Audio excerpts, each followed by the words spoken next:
Halo, jadi ini step atau cara untuk bagaimana kita bisa memasukkan kop gambar. Nah, kop gambar itu sebenarnya kalau dari awal banget, misalnya ini kalau ini sudah ada ini kop gambarnya. Jadi kita kalau zoom ya scroll aja, itu sudah ada dia. Jadi kalau mau masukkan kop gambar nih baru, kita cari project browser. Misalnya project browser hilang tuh, project browser properties hilang nih, cari aja di view, lalu user interface. Nah, ada project browser itu satu sama properties. Nah, semua udah kelihatan. Nah, sekarang kop ini kan kop nih, kop ini tuh jadi kalau biasanya tuh kan kita berubah-berubah tuh nama proyeknya apa, nama matkulnya berubah-berubah tuh sesuai dengan tugas. Jadi langsung bisa klik di sini. Nah, gitu. Kalau edit family itu, nah misalnya ini kan nama ini aku sengaja lock atau tidak bisa diubah-ubah kayak gini. Nah, itu kita harus edit family dulu. Nah, tapi pelan-pelan satu-satu, jadi dari masukin aja nih. Masukin kop dulu. Masukin kop. Nah, jadi diklik kanan di sheet. Ini kan ada project browser. Klik kanan di sheet. Nah, new sheet. Oke, kalau misalnya belum ada, nah tadi kan udah terkirim file kop gambar. Sekarang kop gambar itu nanti filenya di-download dulu. Jadi kop gambar ini dia bukan RVT file type-nya, tapi RFA. RFA itu family template. Jadi kalau misalnya kita masukkan furniture atau apapun tuh RFA, dia family basisnya. Kita load dulu kalau misalnya belum ada nih, load.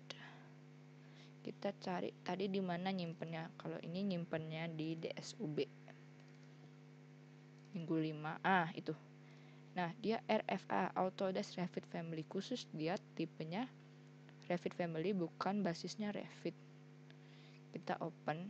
Nah, itu kan nanti keluar dia kop gambar, kita klik yang ini. Sudah klik yang itu karena kita pakai kop A3. Kalau kop ini kan 0.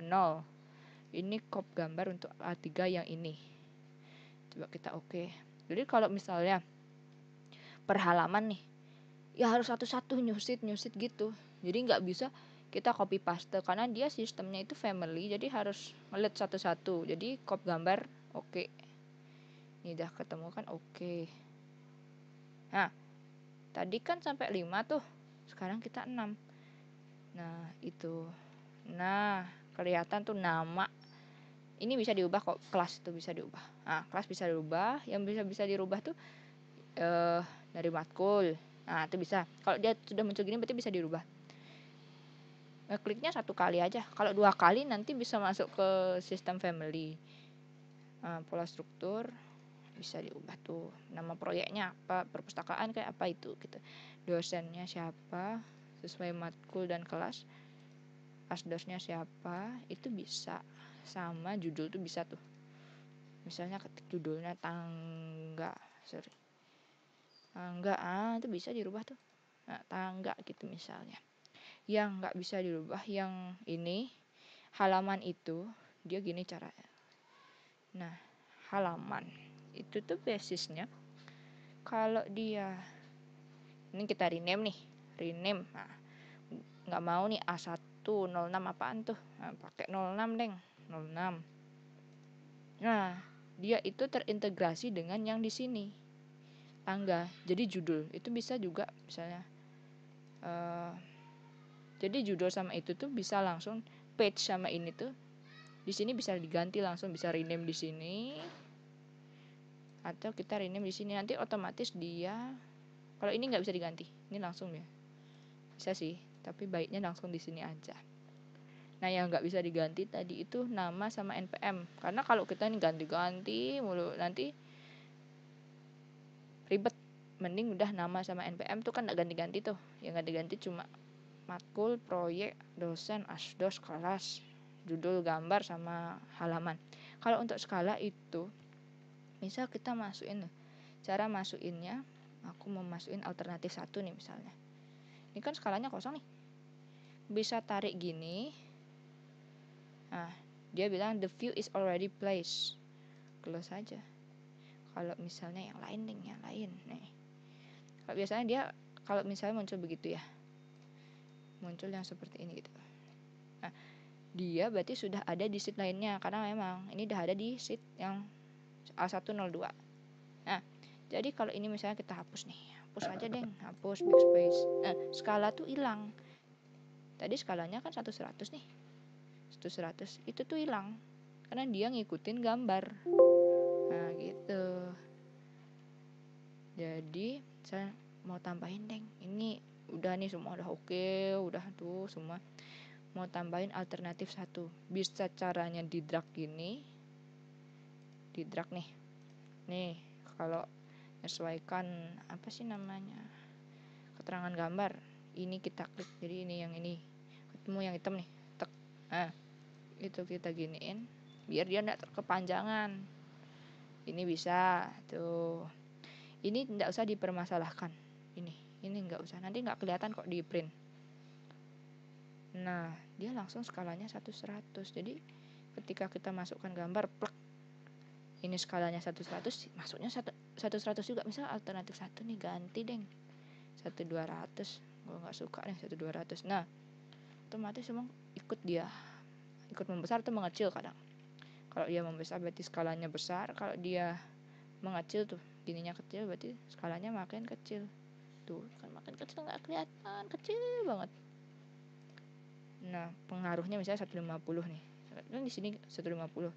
Tadi kita 102. Ininya gede banget jadi nggak cukup untuk di kertasnya. Jadi nah, tadi kan kita ngubah skala di alternatif 1 itu 1/50. Kalau A102 itu kan yang ini nih halamannya. Tadi kan 1/100. Nah, kita ngubah di sini, dia keubah juga sama di sini jadi enak. Kalau misalnya tuh aduh kegedean.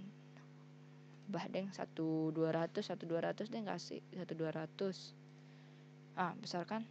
Tapi dia di paper itu kecil jadinya. Tuh. 1/200 jadi gitu sistemnya. Ketika kamu ngubah di view ini misalnya namanya alternatif 1, nggak suka deh gue rename 1 gitu aja, oke deng. Nanti kerubah juga dia untuk di sini 1 gitu karena tadi dah namanya alternatif 1 kan, kita rename lagi alternatif 1. Oke gitu. Jadi kalau misalnya kita ngubah lagi nih 1/100. Oke. Udah tuh. Balik aja dia ke awal lagi. Nah, gitu. Nah, udah seperti itu. Ada cara lain untuk masukkan. Tadi kita kan udah gambar nih. Kan tadi kita geser, kita drag. Nah, ada cara lain dengan cara kita hapus dulu ya, backspace.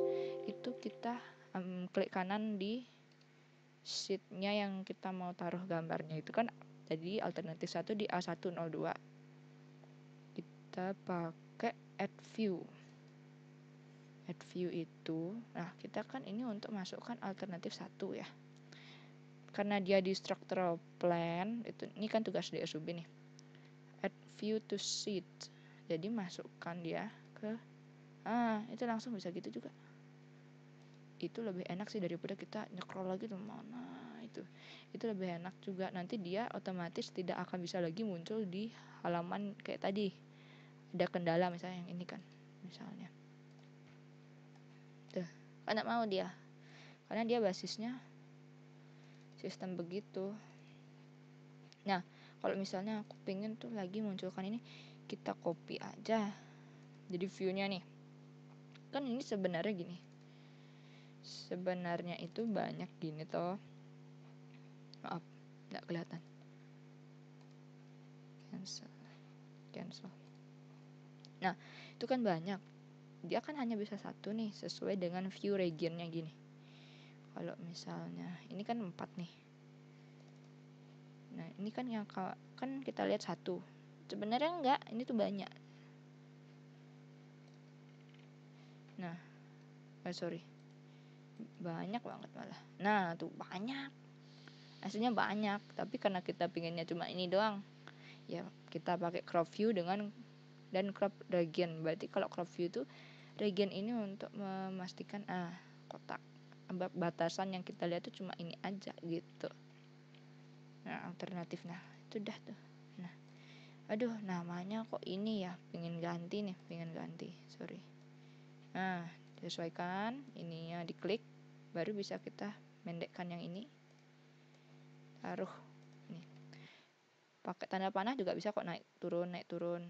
Nggak perlu pakai move, bisa pakai itu. Tanda panah yang up down kalau di keyboard tuh PG up, PG DN, home N yang itu bisa. Panah naik turun kiri kanan bisa. Nah, namanya nggak mau ganti nih sama npm. Nah, masa gini? Oh ya, kita edit family karena gue di sini ngelock edit family. Nah, aja edit family. Nah, langsung aja kita ganti tuh, misalnya jangan deh namanya ini, misalnya nah gitu doang. npm nya gue juga mau ganti, misalnya gitu. Nah, udah tuh, load aja, kan sudah ganti tuh. Kita ngelock kan ini, karena dia nggak bisa ganti kecuali kita harus masuk lagi ke, kalau misalnya masuk ini itu namanya masuk ke area family. Jadi kalau sudah selesai nih melakukan pergantian npm dan nama, load into project, kita pilih tadi kan alternatif pola structure. Nah, oke. Nah, override aja. Ini nggak nanti biasanya nggak kebaca sih.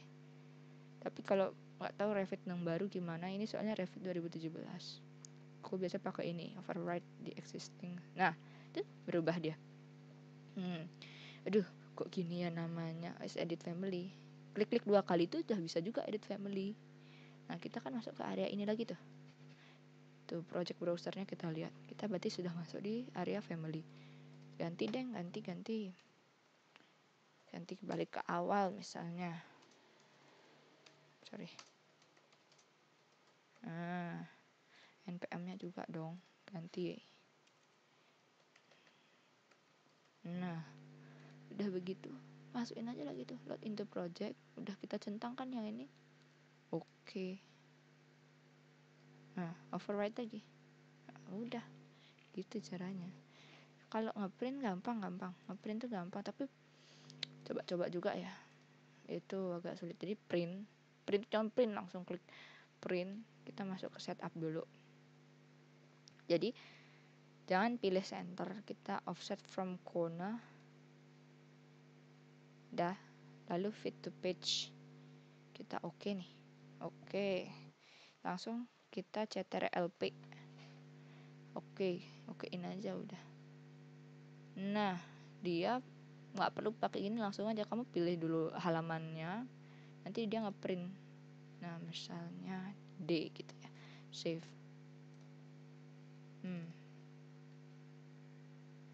Biasanya nunggu sih. Nah, langsung dia jadi tuh. Mau kita zoom juga nggak akan pecah. Revit itu sistemnya raster, bukan vektor, maaf, bukan raster. Kalau raster itu kan pecah, ini vektor. Jadi dia nggak akan pecah, dan semua detail-detail itu juga nggak akan pecah. Ketebalan garisnya berapa itu nggak akan pecah. Pecah sih beberapa, tapi ya kecil banget gitu. Tuh, ketika dibesarin berapa itu baru kelihatan dia pecah. Jadi kalau untuk yang arsiran atau berwarna itu dia kombinasi dengan sistem raster. Jadi kalau untuk garisnya itu dia bisa pakai vektor, tapi ketika dia berwarna, ini kan pakai yang berwarna nih, itu dia mulai pecah. Nah, kayak gini nih kan kaca, dia biasa mulai pecah dia. Tapi kalau masalah misalnya cuma hitam putih, nggak pecah. Untuk logonya ini pakai format BMP, bitmap. Kalau dia pakai PNG biasa itu nggak bisa pecah pasti dia gitu. Kalau enggak, nanti kalau misalnya logonya nggak keluar atau nggak muncul di situ, nanti aku kasih file BMP-nya gitu. Udah jadi tuh, langsung print, langsung kumpul ya. Itu aja sih kalau buat cop di Revit.